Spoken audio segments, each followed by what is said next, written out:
It was one of those nights when the city lights blurred against the sheets of rain that poured endlessly from the heavens, soaking the streets until they gleamed like dark mirrors. The millionaire, Raymond Alcott, sat comfortably in the back seat of his luxurious black limousine, his mind half occupied with numbers, contracts, and the ever-growing empire he had built.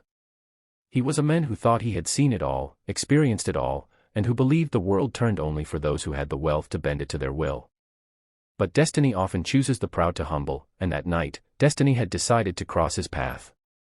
As his driver slowly maneuvered the car around a quiet corner near the outskirts of the city, Raymond's eyes caught sight of something that made his heart freeze, something so unexpected it shook him to the core. There, slumped against the wet pavement near a broken streetlight, was an elderly couple.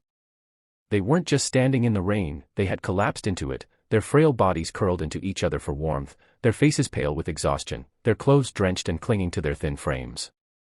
Raymond blinked hard, thinking at first his mind was playing tricks on him. But no, this was real. His chest tightened as his driver slowed, waiting for his command.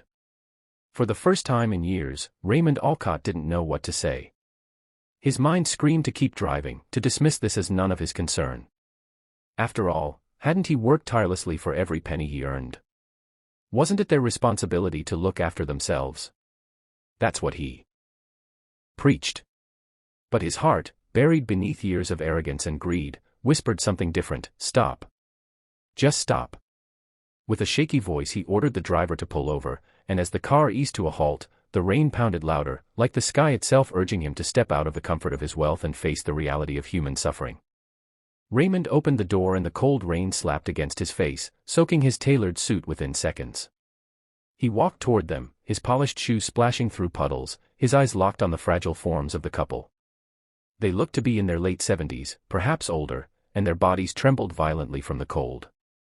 The woman's frail hands clutched at her husband's coat as if it were the only anchor keeping her alive. The old man tried to shield her, but his strength was fading fast. Kneeling beside them, Raymond felt a lump rise in his throat. He reached out, unsure of what to say, when the old man lifted his weary eyes and whispered, "Please, help her first." That single line pierced through Raymond like a blade. A man on the verge of collapse, still thinking of his wife's survival before his own.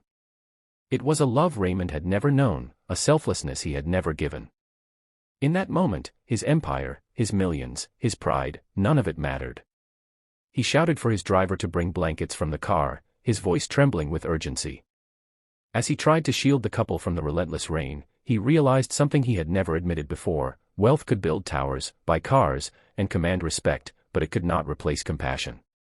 And without compassion, all the riches in the world were meaningless.